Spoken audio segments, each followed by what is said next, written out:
can see there are a few putters. There are a lot of these are chips. Yeah, I may have an issue. Golf has this long tradition of fathers and sons in the game. You don't have to be a golf historian to know about old Tom Morris and young Tom Morris. Everyone knows Davis Love III, but not everybody knows that Davis Love's father was a very well-respected teacher.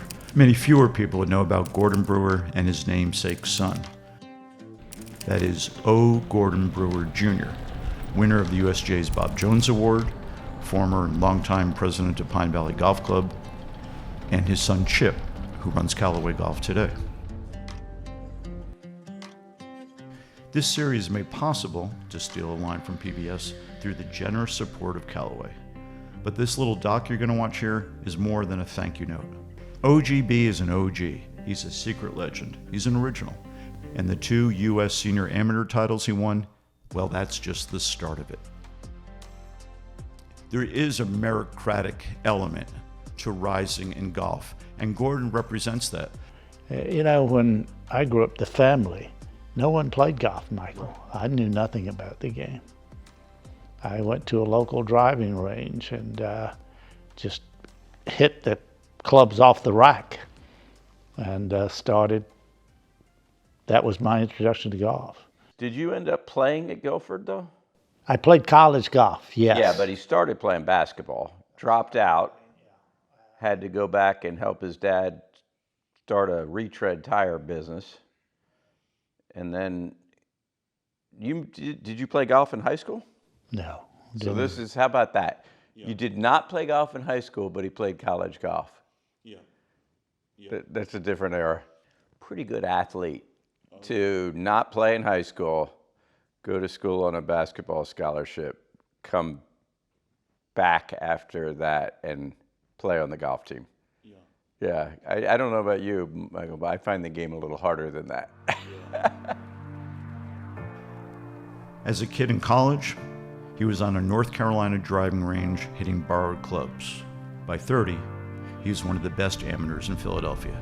Back then, if you were one of the best amateurs in Philadelphia, you were one of the best amateurs, period. And Gordon took the values that he grew up with of modesty and courtesy and being appropriate at all times, and rose in the game as an administrator, as a club president, as a player, in a very, very appropriate way. I can't imagine any sport being better because of just, you know, as we've talked about, the integrity, what it requires. It requires you to learn how to lose. If you look at the game, that's part of it. You know, understanding that you're going to lose. You're going to lose a lot more than you're going to win. And you've got to be a gentleman about it. And all of this is just part of lessons of life. What's the most emotional you can ever remember being on a golf course, even if the emotion was all internal and somebody else looking at you wouldn't have seen it? Well, I think the most emotional that I can remember, Michael, was the first national championship, the 1994 Senior Amateur. And I literally never allowed myself to think about being a national champion until I was, I think, 4 up with 5 holes to play. And as I walked to the green, I thought about perhaps I was going to be a national champion. And that moment and that championship, probably the most fulfilling of any of my golf experiences, because, you know, while I'm exceedingly proud of the Crump Cups and all of the various events I've been blessed to do well in, there's nothing like being a national champion.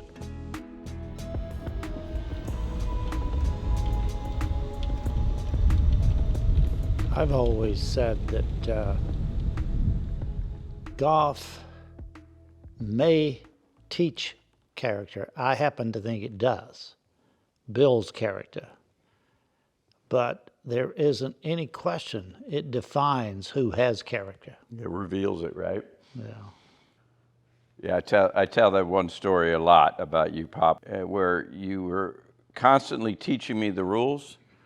The funny one about that, we were playing in the father-son, which is, important, but this is not the U.S. Open. We were on the 17th hole. We were either in the lead or in contention.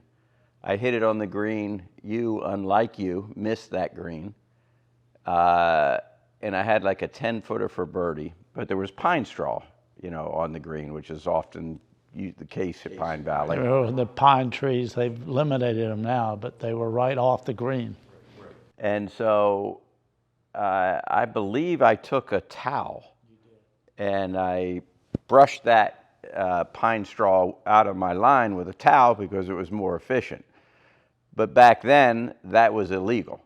And, as I did it, I saw a funny look on Pop's face and wondered what that was. He goes, "Son, that's two." What? He goes, "That's illegal. You're now putting for bogey." And, I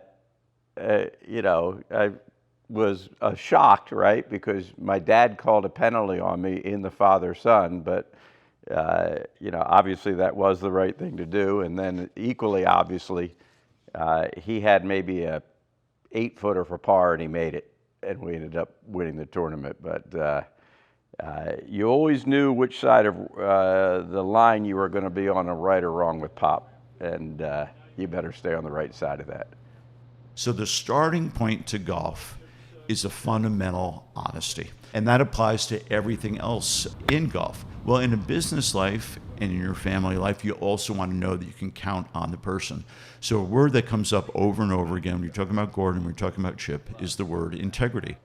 I've always felt that integrity was just an essential quality of life.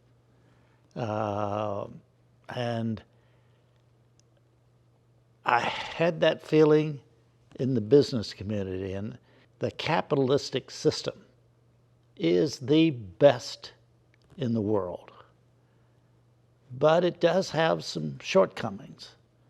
And those shortcomings are largely greed and business ethics and integrity.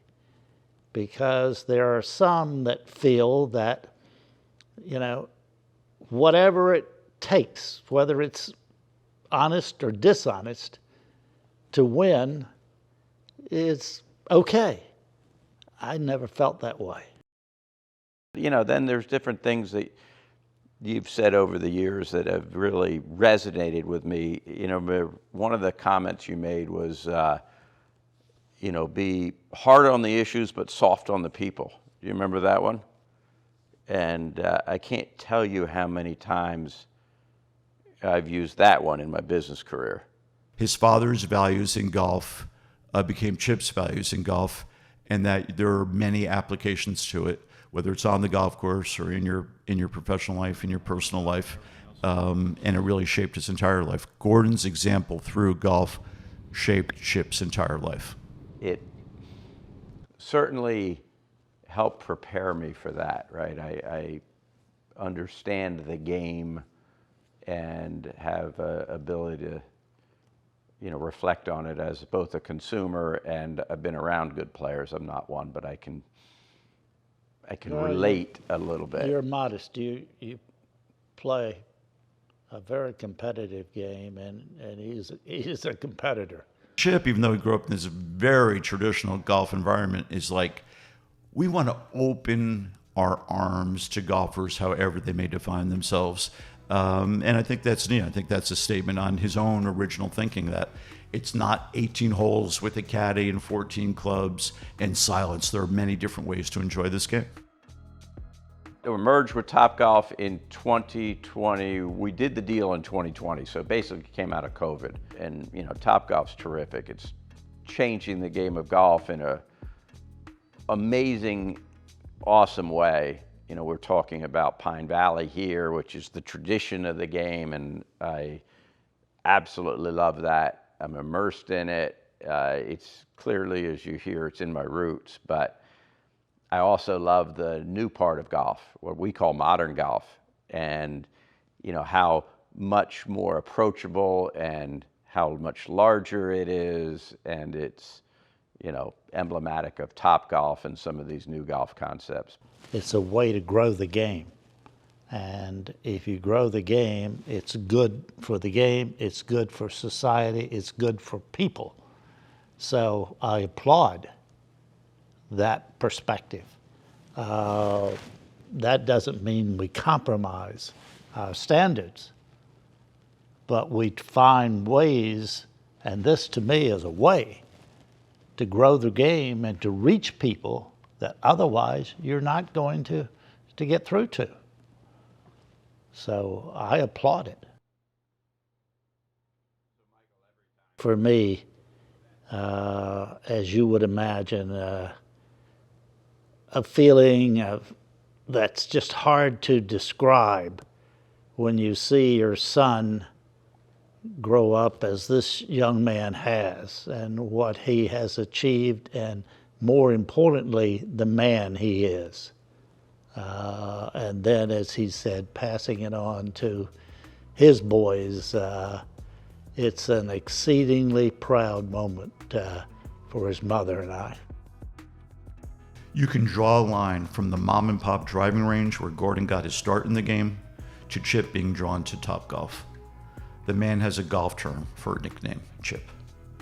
As for the father, watch him clip this pitch shot. Look at the rhythm. The man is 87 years old. Who among us wouldn't want that at any age?